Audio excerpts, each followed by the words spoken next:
Rashtrawadi Congress party फार काय त्यांच्या वक्तव्यावर टिप्पणी करू इच्छित नाही, पण ती जागाही योग्य नव्हती. कारण अखिल भारतीय मराठी साहित्य संमेलनाचा तो मंच होता, ती प्रकट मुलाखत चालली होती आणि जे वक्तव्य केलं ते देखील योग्य नव्हतं. याच्याहून अधिक काही राष्ट्रवादी त्यांच्या वक्तव्यावर बोलू इच्छित नाही. दुसरं की माणिकराव कोकाटे हे भलेही सत्र न्यायालयात गेलेले आहेत, जिल्हा सत्र न्यायालयात, पण कोकाटेंच्या बाबतीत भूमिका काय आहे? तुमच्या पार्टीचे नेते एका साईडला सांगतात नैतिकतेची भाषा, दुसरीकडे धनंजय मुंडे आहेत अडचणीत, परत आता हे तर थेट दोषारोपमध्ये दिसतात. त्यांच्या संदर्भात भूमिका काय आहे? शेवटी खालच्या कोर्टाने जो अनपेक्षित निकाल जवळजवळ 30 वर्षानंतर राज्याचे कृषी मंत्री माननीय माणिकराव कोकाटे व त्यांच्या बंधूंविरुद्ध दिला, याच्या विरुद्ध कृषी मंत्री माननीय माणिकराव कोकाटे नाशिक येथील जिल्हा व सत्र न्यायालयामध्ये अपील करतायत. खालच्या कोर्टाच्या निर्णयाला स्थगिती मिळेल अशा प्रकारचा विश्वास त्यांनी व्यक्त केला आहे. आणि मला असं वाटतं की काही वेळ हा कृषी मंत्री माननीय माणिकरावजी कोकाटे साहेबांना दिला पाहिजे. आम्हाला विश्वास आहे राष्ट्रवादी काँग्रेस पक्ष म्हणून की खालच्या कोर्टाच्या निर्णयाविरुद्ध स्थगिती ही कृषी मंत्री माननीय माणिकराव कोकाटे साहेबांना मिळेल.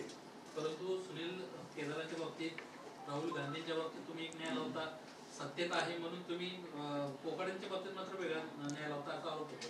माध्यमांवरच मी माननीय राहुल नार्वेकरजी जे विधानसभेचे स्पीकर आहेत यांचं भाष्य ऐकलं की सर्टिफाईड कॉपी अजून त्यांना मिळालेली नाही आणि कायद्यातील तरतुदींप्रमाणे 7 दिवसाचा वेळ हा माननीय राहुलजी नार्वेकरांकडे उपलब्ध आहे. त्यामुळे राहुल गांधींना देखील ज्यावेळेला हायकोर्टाने स्थगिती नाकारली त्यावेळेला त्यांची खासदारकी रद्द झाली होती. मला असं वाटतं की कृषी मंत्री माननीय माणिकराव कोकाटे साहेबांना अपील करण्याची संधी ही नॅचरल जस्टिसप्रमाणे देणं योग्य राहील.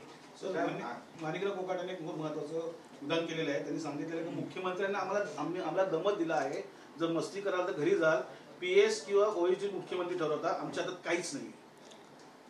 माननीय मुख्यमंत्री देवेंद्रजी फडणवीस साहेब हे कुशल प्रशासक आहेत.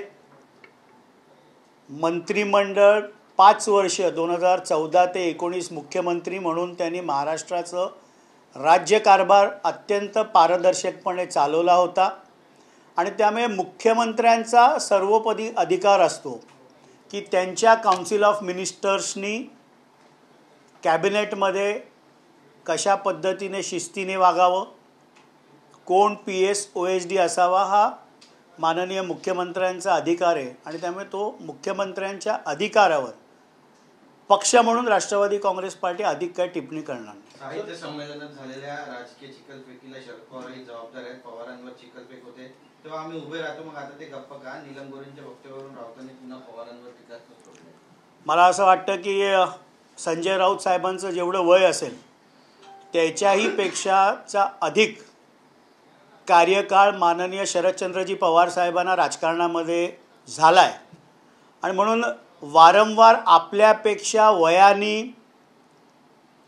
आपल्यापेक्षा ज्ञानाने, आपल्यापेक्षा राजकीय उंची ज्यांची जास्त आहे यांना फार सल्ले संजय राऊत साहेबांनी देऊ नयेत. सर, फडणवीसांच्या चेहऱ्याकडे पाहून घड्याळ आणि पानाला मतदान झालं असं सुरेश दसरे म्हणाले. महायुती म्हणून मतदान झालं. महायुती म्हणून लढत असताना त्यावेळेला मुख्यमंत्रीपदी एकनाथरावजी शिंदे साहेब होते. भारतीय जनता पार्टीचं राज्यातील सर्वोच्च नेतृत्व म्हणून उपमुख्यमंत्री देवेंद्रजी फडणवीस साहेब होते आणि राष्ट्रवादी काँग्रेस पक्षाचे राष्ट्रीय अध्यक्ष व उपमुख्यमंत्री म्हणून अजितदादा पवार साहेब होते आणि त्यामुळे तिन्ही नेत्यांच्या चेहऱ्याकडे बघून महायुतीला भरभरून असं मतदान झालं.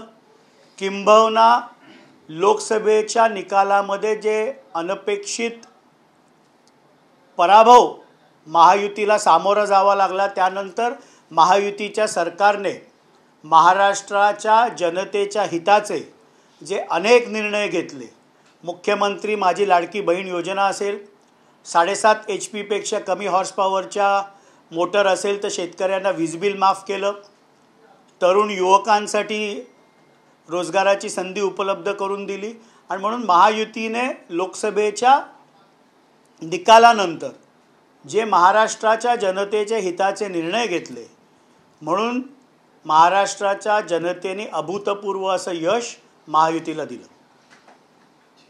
साहित्य संमेलनाच्या अनुषंगानं सध्या प्रचंड टीका होती की साहित्य संमेलन हे साहित्यिकांसाठी न राहता किंवा त्या ठिकाणी जे व्हायला पाहिजे ते होत नाही, केवळ राजकारणाचा अड्डा झालाय. राजकीय मतभेद, राजकीय सगळ्या ज्या गोष्टी आहेत त्या स्टेजवर केल्या जात आहेत. राष्ट्रवादी काँग्रेस पक्ष म्हणून तुम्ही याचा निषेध कराल का? तुमची काय भूमिका राहणार आहे या सगळ्या विषयात? अखिल भारतीय मराठी साहित्य संमेलन जे दिल्ली इथे झालं ते व्यासपीठ मराठी भाषेसाठी, मराठी साहित्यासाठी आहे. आणि त्या व्यासपीठावर जरी एखादा राजकारणी गेला तरी मराठी भाषेच्या अभिजात दर्जा मिळाल्यानंतर मराठी भाषा अधिक कशा चांगल्या पद्धतीने पुढे येईल, मराठी भाषेचं संवर्धन, मराठी भाषेबद्दल असलेली अस्मिता यावर राजकीय भूमिका मांडली तर ते अधिक संयुक्तिक राहील. राजकारण्यांना अनेक असे व्यासपीठं मिळत असतात ज्याच्यावरून एकमेकांवर चिखलफेक, एकमेकांवर आरोप प्रत्यारोप होत असतात. पण अखिल भारतीय मराठी साहित्य संमेलनाचं ते व्यासपीठ राजकीय आरोप करण्यासाठी नक्कीच नाही. ट्रम्प ने अभी कहा है, उन्होंने गवर्नर की मीटिंग ली और उन्होंने इस मीटिंग में कहा कि एलन मस्क ने मुझे बताया था कि मशीन्स पे वोटिंग लेना अच्छी बात नहीं है, बैलेट पेपर ये वोटिंग होना चाहिए क्योंकि मशीन पे विश्वास नहीं कर सकते. इसी चीज का हवाला देते हुए अभी भारत में इस चीज को लेकर आगे जा रहे लोग और कह रहे हैं कि ट्रम्प कहते हैं, एलन मस्क कहते हैं, तो भारत में ये चीज क्यों नहीं होती है? बैलेट पेपर पे इलेक्शन के चुनाव क्यों नहीं हो रहे? केंद्रीय निवडणूक आयोग आज नहीं तो 2004 पासून केंद्रीय चुनाव आयोग आज से नहीं बल्कि 2004 से संपूर्ण भारतवर्ष में ईवीएम द्वारा मतदान हो रहा है. अनेकों बार ईवीएम के नतीजों पे प्रश्न चिन्ह निर्माण किया गया, पर यही ईवीएम जब विपक्ष को विजय दिलाते हैं तब कहीं ईवीएम के ऊपर चर्चा नहीं होती. दुर्भाग्यवश जब विपक्ष की हार हो जाती है तभी ईवीएम पे ये प्रश्न चिन्ह निर्माण किया जाता है. अनेकों बार केंद्रीय चुनाव आयोग ने ये स्पष्ट किया है कि ईवीएम किसी भी प्रकार से टैंपर नहीं हो सकती. उन्होंने हर राजनीतिक पार्टी को ये आह्वान भी किया था, आप आइए, आप प्रेजेंटेशन दीजिए, ईवीएम किस प्रकार से हैक हो सकता है. पर कोई भी राजनीतिक पार्टी आज तक न न्यायालयों में न केंद्रीय चुनाव आयोग के सामने ये साबित कर सकी कि ईवीएम हैक हो सकते हैं. इसलिए भारत का लोकतंत्र जो जनता ईवीएम द्वारा सरकार चुन के लाती है उसी पे विश्वास करना ठीक है. अमेरिका में क्या हुआ, अमेरिकी प्रेसिडेंट या एलन मस्क पे न विश्वास रखते हुए हमारी केंद्रीय संस्थाओं पे हमें अधिक विश्वास रखना चाहिए.